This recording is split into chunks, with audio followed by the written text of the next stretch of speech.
Alright, welcome to the media recap for 2023. I mentioned at the end of my last video that I was thinking about doing something like this where I kind of summarize my thoughts on the major pieces of media that I consumed over the last year.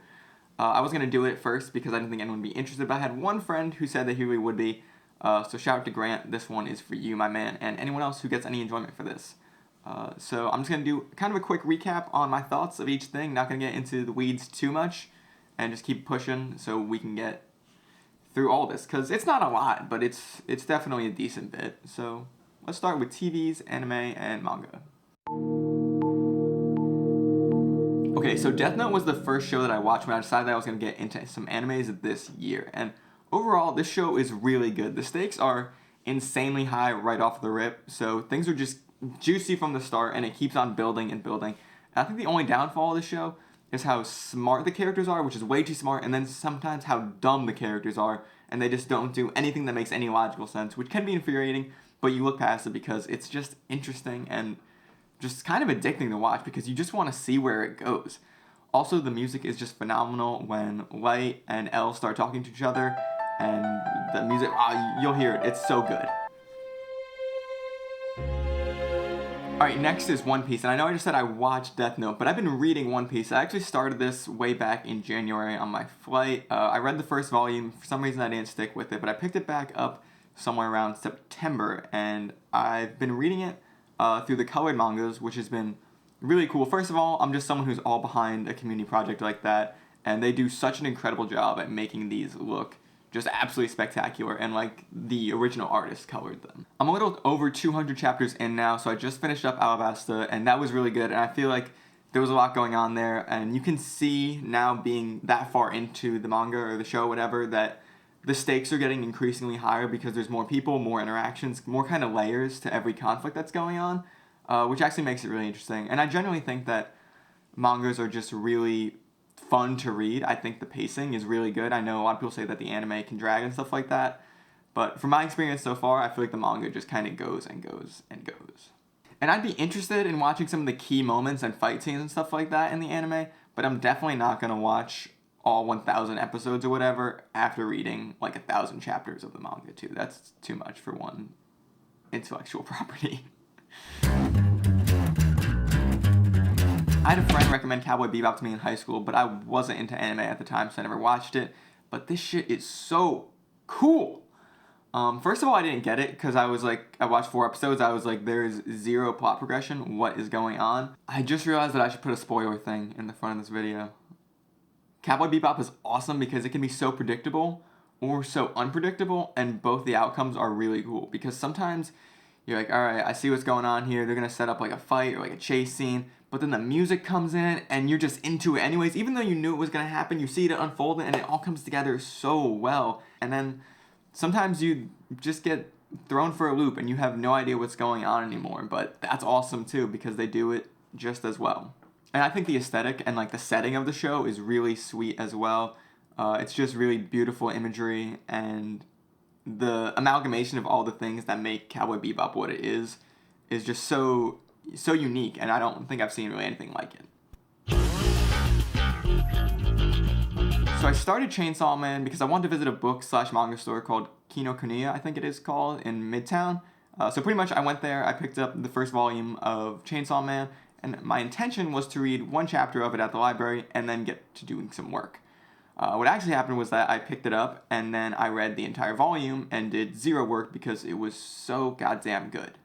And this was my first time reading like a physical paper manga, which was much more engaging than I thought it would be. Not that I thought it'd be boring, but there was just so much detail to appreciate, and the art, it was a much more beautiful kind of art form than I realized. So that was really special to experience.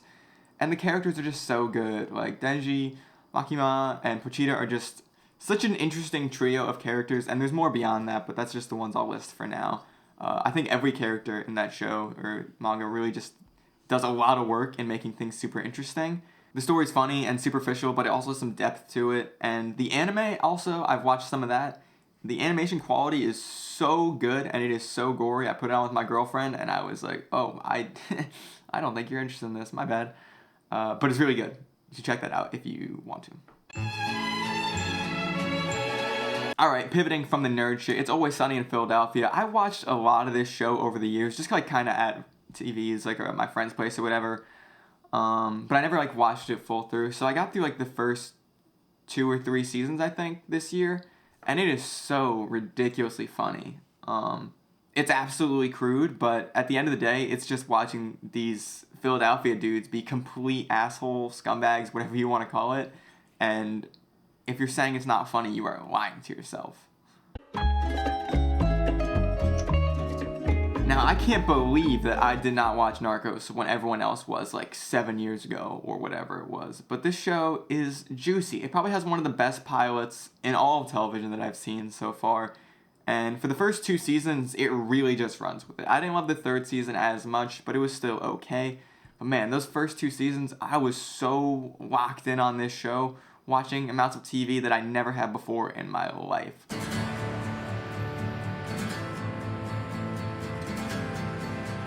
As someone who has worked in restaurants, at least for a little bit every year since they were like 15, and participated in multiple different fighting game tournament platforms, The Bear hits really close to home with its pilot episode. And also like Narcos, it really just keeps going. Now, I imagine if you haven't worked in a kitchen or whatever, the show is still good, but I feel like if you have worked in a restaurant or whatever, the show feels so authentic to the sort of back of house experience that it's just addicting to watch because you almost feel like you've been there. And I'm sure that's something that they're trying to communicate to anyone. But at the same time, if you've lived that experience, it really resonates with you in a way that I'm not sure many other things will. And I think they've just did such a good job of making sure that it feels authentic to what that kind of lifestyle is like. Overall, I want to say this is probably the best show that I watched this year. I feel like it just covers so much. It covers like that restaurant lifestyle. It covers family. It covers loss, addiction, all these sorts of heavy topics, and then packages them up so nice into one complete show. And I don't know how to explain it. It's cathartic. It's like the human experience. Like all the things that are essential to really feeling alive as people, I feel like this show at least dips its toe into a little bit, and it comes off really well rather than just like feeling scattered in the fact that it touches on all those things. It all feels so well connected. Plus, the editing and production are massively interesting if you're into that kind of thing. There's a lot of YouTube videos about this and are definitely worth checking out if you're into the production, video editing, directing world. Okay, now moving on to books. The first book that I'm going to talk about is Show Your Work by Austin Kleon, and this book was really just okay. This felt like 10 blog posts, kind of low effort ones, stapled together and repackaged and called a book with some funny fonts put in there. I didn't really find anything new in here, and while the content isn't necessarily bad, it's not great either. And I guess the little upside that this book has is the fact that it's little. I feel like I'm being pretty harsh about it, but it really wasn't my cup of tea. I didn't get a lot out of this one. I wouldn't recommend it. Earlier this year, I decided I really want to learn more about cameras and how they actually work. And then I found this book, The Camera by Ansel Adams, and it is exactly that. And it is incredibly informational for anyone who's looking to learn more about cameras, but it reads pretty close to a textbook. So that's just a heads up. There is so much valuable information in this book, but at the end of the day, it is for students of photography. So if you don't consider yourself a student, I guess, and you're not really looking to get kind of into the thick of it and understand things, this probably won't be the book for you. And that continues with this book, The Negative by Ansel Adams. This one honestly takes things a step further. You're talking even less about the physical camera itself, and now you're talking about photography concepts like exposure, all sorts of technical data to get consistent exposure results in any sort of different lighting scenarios. So yeah, I don't consider the camera to be all that approachable, but it's definitely more approachable than the Negative for sure, and much more beginner focused, where the Negative is for people who are really trying to learn everything they can about getting the right exposure in photography. And I assume this kind of continues with the next one, The Print, which I didn't quite get around to yet. Yeah, the Negative is perfect for someone like myself who's really trying to get into it, but for someone who's not, I wouldn't recommend it. They can drag, but I think the information is worth it. Okay, so I don't know why it took me so long to read The Hobbit, because it's extremely approachable compared to the other things that I read in this. It's just a classic kind of fantasy book. One of probably the best ones of all time, or at least the most popular of all time at that. So yeah, I don't know why it took me so long. It was a great read once I finally got through it. And honestly, this book is so ridiculously popular. Everyone's read it, so I don't really have much to add except, holy shit, they really did milk this by making it into 3 movies.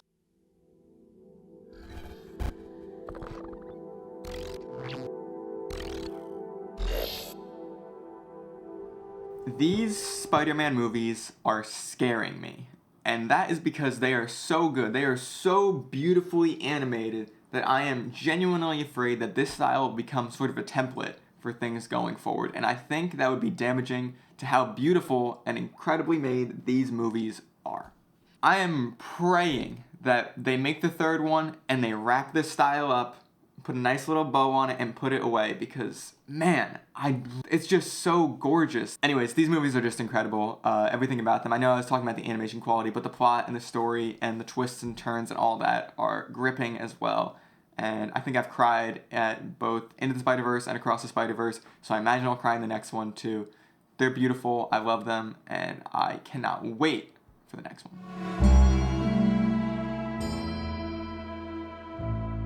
Oppenheimer was probably one of my favorite movies ever, which is also interesting because I'm not really a Nolan fanatic like that, but I just thought it was really good. I don't know. Obviously, I bought into the hype of Barbenheimer at least a little bit, so that's part of the reason I was excited to see it, but I really thought it delivered. I thought the whole movie was just interesting from start to finish, which is impressive because it was like, I think almost 3 hours or maybe over it or something like that. But another thing that really interested me about this movie was the production itself. A lot of it was just shot on kind of bare bones camera crews with a big IMAX camera and actual celluloid film running through that bad boy, which is really cool. And I'm not even like a film purist like this, but they duplicated it in an analog form to make it those giant 70mm celluloid reels or whatever, and then distributed those to show the movie. And I just thought that was cool, and because I thought it was cool, I learned a lot about actually the analog duplication process where they take like a master reel and they duplicate it and then they cut those duplicates up, and then they distribute those duplicates as to preserve the original in its entirety, which is cool. So I don't know if that's all correct, but that's the gist of what I learned online when doing some research. Like I said, production aside, the movie itself was really good, and I also want to highlight the score by Ludwig Göransson. I don't know how to say his name, but his score for the movie was incredible. I found myself listening to it outside the movie, and I have a few scenes from that movie just totally ingrained in my brain because the imagery went so well with the music that was going behind it. And it was also a really unique soundtrack. It didn't sound like something I feel like I've heard before, so props to him. He made a masterpiece for that movie, and it really just enhanced the overall whole experience, as a good film score should. Barbie is a fun movie with a lot of valid talking points, but unfortunately for women everywhere, I think the funniest part might be Ryan Gosling talking about man extenders and the patriarchy. I love this movie, and it's so easy to love because I'm a Nintendo fan, right? Like I'm wearing the Pikmin shirt, so you know I was gonna love the Mario movie. It's really hard for them to fuck that up for me. But there is so many interesting Easter eggs. The movie itself is just like kind of a baseline Illumination movie, but I already have that pre-existing affection for all the characters that are in it. So yeah, you knew I was gonna like it. Chris Pratt voice acting Mario was whatever, but the rest of the voice acting I think was really good, especially Charlie Day as Luigi, which is just, that is perfection. So it was good. My Neighbor Totoro is the second Studio Ghibli movie that I've watched. I think the only other one that I've seen was In the Grave of Fireflies, or The Grave of the Fireflies, whatever it is. That one is incredible. My Neighbor Totoro is just okay. There's not like a whole lot of plot going on. It's mostly just vibes and cute characters. But don't get me wrong, that's definitely something I can get behind. Totoro is absolutely adorable. So yeah, it was a good watch. Good chill, kind of slice of life thing almost. Alright, so I thought that I wasn't going to have that much to say about these things. But then when I started writing out my thoughts on the video games a little bit more, I realized when it comes to video games, I have a lot to say. So bear with me.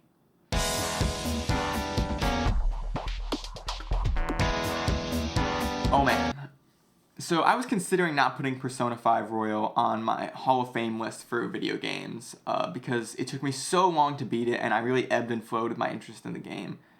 But after thinking on it, that is completely ridiculous because this game is absolutely amazing in just about every way. I could go on for ages about this game, honestly, but I'm going to try and keep it short and stick to some sort of main talking points. The first thing I want to cover is that the atmosphere in this game is probably the best of any game that I've ever played, and is one of the reasons you want to pick this game up in the first place. Just wandering around the map that they created with the music going and the ambiance and the SFX and all the character dialogue that you can hear and like overhear, they're just like in the distance and talk to people. Man, it is so engrossing. Just experiencing that world was probably one of my favorite parts of the game itself. There is a ton of freedom in this game to do whatever you want with your time, and it feels like every playthrough will truly end up being unique. They even have multiple different endings and all that kind of things if you're into it. I'm not really. I just got one ending and was happy with my life after putting 110 hours into this game. The combat system is deep but not overly complex, and there's a lot of strategy that can be used. You can also play this game on multiple different difficulties and I'm sure still have a good time because I don't think the combat is like the focus of the game. Honestly, I didn't love the palaces or mementos all that much. I thought those were kind of the weaker points of the game, but when you're actually in the battles themselves, the battles are good. I just don't think the setting necessarily around them is all that great. Did I mention the music? The music in this game is fucking ridiculous. It's so good. Now, the story isn't perfect, it's a bit over the top, but it's definitely good enough to keep me interested, and combined with everything else about this game that makes it really good, and like all the mini games and stuff like that, this game is probably just one of the most complete games that I've ever played. Okay, yeah, I think I'll end it there. I don't want to ramble too much about it, but again, one more thing. The music in this game is phenomenal and has honestly like single-handedly expanded my tastes in music in general throughout this year, which says a lot for the quality of the soundtrack, I think.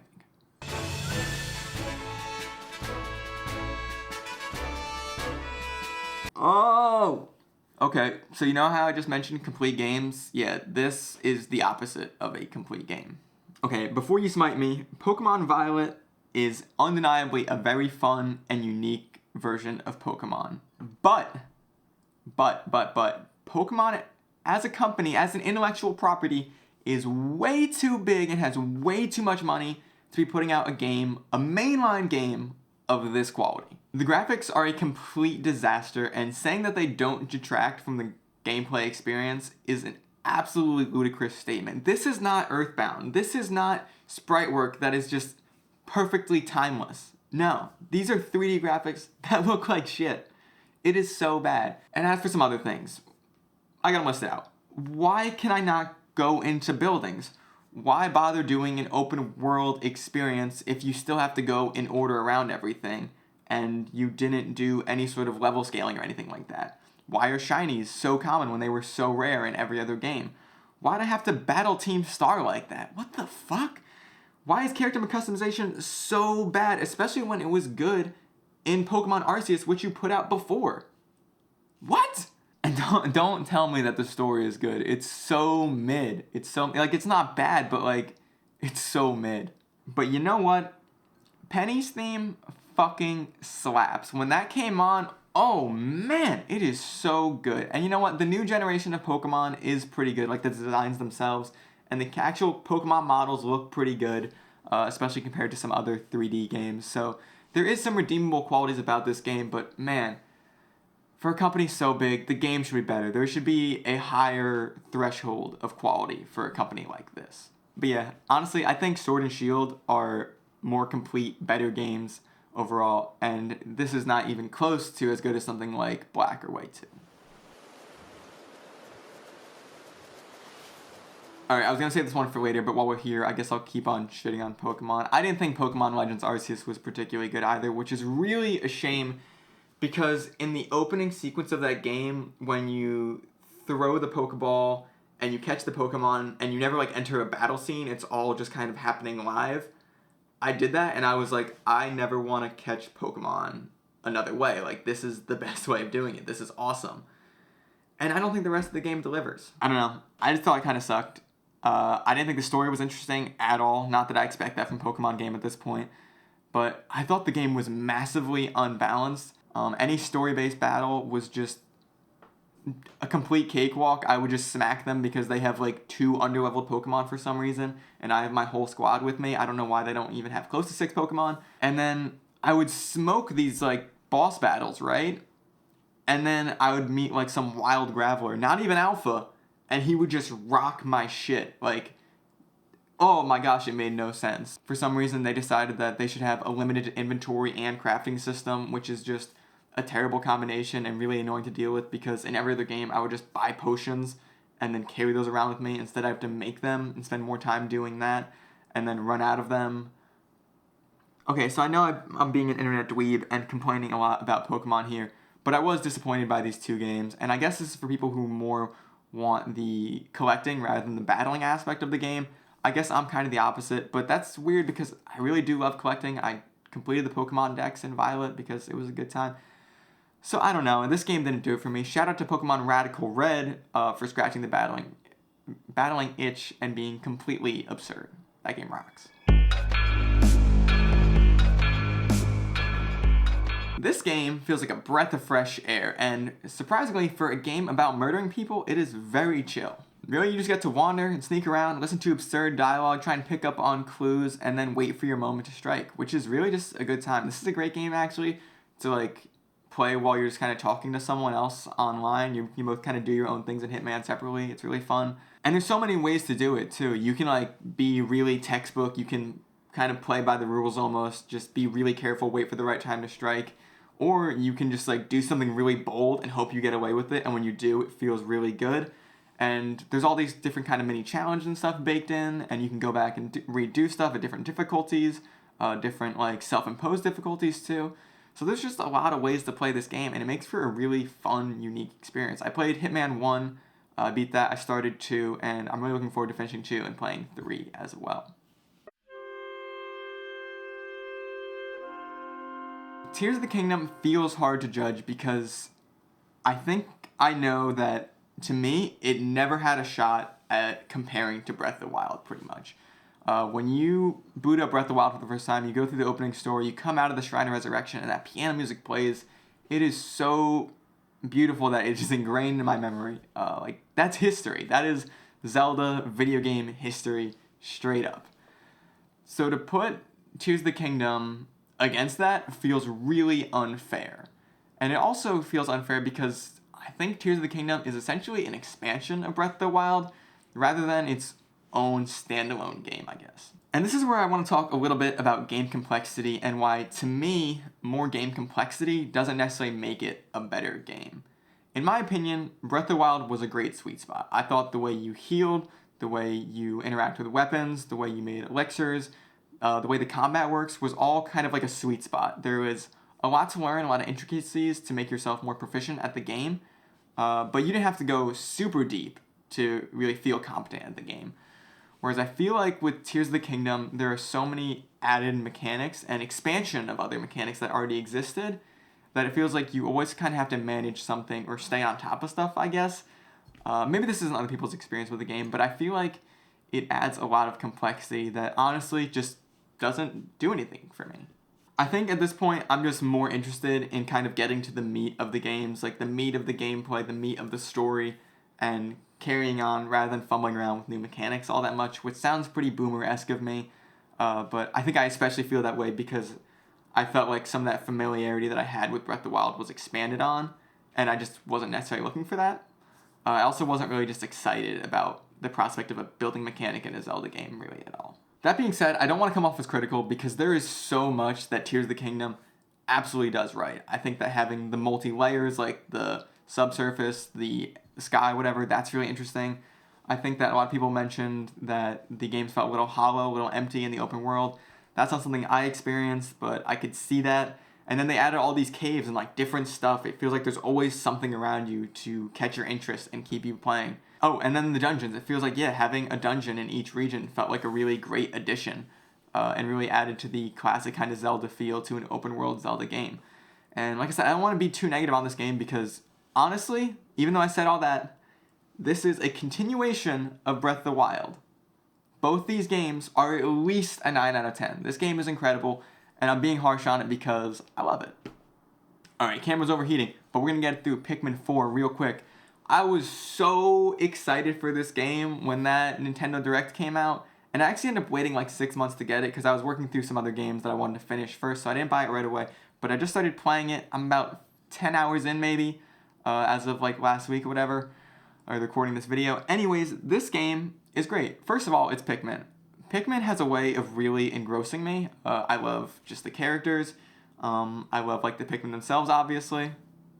But yeah, there's a lot that I love about Pikmin, and it also just really catches my attention. Like something about the set day timer and just like having only so much time to do all these things is something that I really appreciate in the game. And the game is just better than ever. The Pikmin are more animated than ever. The graphics are better than ever.